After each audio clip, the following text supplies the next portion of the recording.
We're here with Adam Lambert backstage. He is back in LA, ready for his hometown show, and I think this is the first interview I've ever done while someone's getting their makeup done.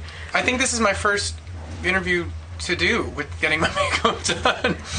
Which is cool. You're multitasking. So actually this is great because I want to ask you about how you get ready for your show, how you pick out your look, the makeup, all of that, because I know that's a big part of your whole thing. Well, I get to work with this very talented man, Sutan, who's incredibly, insanely creative, and we just kind of fly by the seat of our pants, and whatever mood we're both in, we just kind of go like, do you want to try this? Oh yeah, let's try this, and I want to try this, and it's just kind of, we just create. So you don't do the same thing every night? Never. I don't think ever. So what mood Never. So what mood are you going for tonight? Well, it depends on how much time we end up having. I think we're under a little bit of a time constraint, but I'm thinking lots of bindhis. Awesome. Bringing back the Gwen Stefani look, sort of. Sort of, yeah. But I think she brought it back. I don't think she was the originator of that. No, that is true. But it's a good reference. We can use It's her. a pop culture reference. Good pop culture reference. But yeah. So what other rituals do you do? You're about to go on stage very soon to psych yourself up for a show. I worked out earlier before all this. I went on see that bike over there? This one right here? Adam's bike. Yeah. Did like 20 first. minutes on the bike and got my heart rate up and got a little sweat on, and then showered and shaved and got ready and brushed my hair and did a meet and greet with my fans that have come to the show tonight. Took some pictures and here we are. So what's on your rider? Do you have any crazy things like green M&Ms, glitter M&Ms? I really don't. I'm not like a rider freak. The band has more detailed rider than I do. I just say water, Cliff Bars, which I don't even ever eat.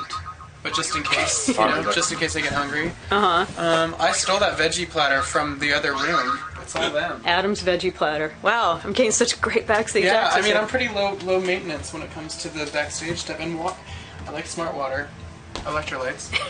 Thank you, Smart Water. Commercial. So obviously you're back in LA or LA adjacent. Mm-hmm. Actually, you're kind of halfway between your two hometowns, LA and San Diego. Are you planning to do anything special to commemorate your homecoming shows? I'm going to try to give them the best show possible. I mean, obviously, this is my hometown area, sort of, kind of. And I have a lot of friends that are going to come tonight, which I'm very excited about. And I'm excited for them to see what I've been working on. But I would have to say that, and not just to be politically correct, but I always try to give a great show because everybody's paying for a ticket and everybody's coming. So, I always try to do the most I can do with it. What's it been like? Last time you were doing a big tour, you were obviously part of the Idol thing. Now you're headlining, carrying the entire show. Yeah, it's a bit different. How's it been? It's been great. It's been awesome. As horrible as it sounds, I get to be in charge, which is really fun. It was a little different last year. I was like part of I was a spoke in a wheel. So this year it's like, I don't really think that's going to work for me. And it's like, okay, well, what are our options, So it's good because I feel like, with the objective being to give the audience the best show possible, I can kind of have things my way. Has anyone thrown any crazy stuff at you at stage this time? It's been really low-key. I think I did enough interviews that the fans saw where I was like, yeah, it's a little distracting when the sex toy hits you in the knee. And I think that they took note. And also, I have dancers on stage, so having debris up there isn't the best thing.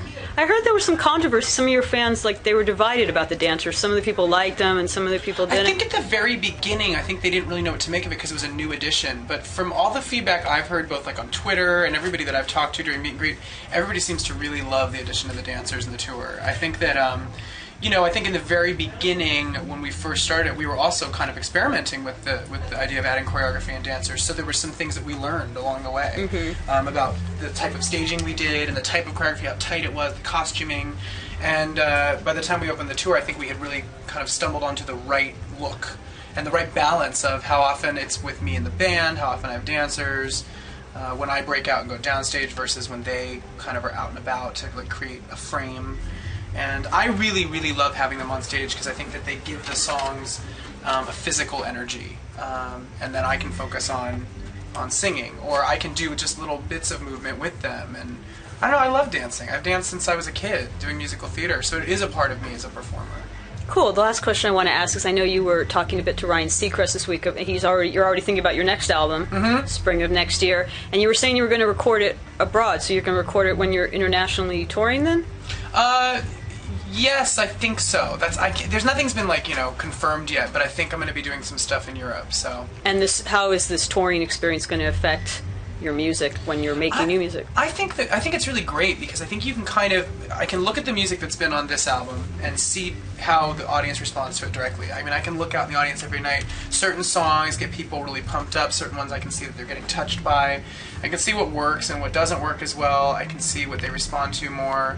And also, from a personal level, I know what I'm enjoying performing. And songs are very different live, obviously, than they are in the studio. So I'm just going to take a lot of time and energy to make sure that the songs that are on this upcoming album are songs that translate live, that I really love, that are me.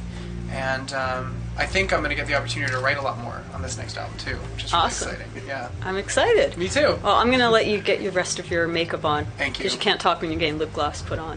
That's true. And have a great show night. Thank you. Thanks. Thank you. Have fun.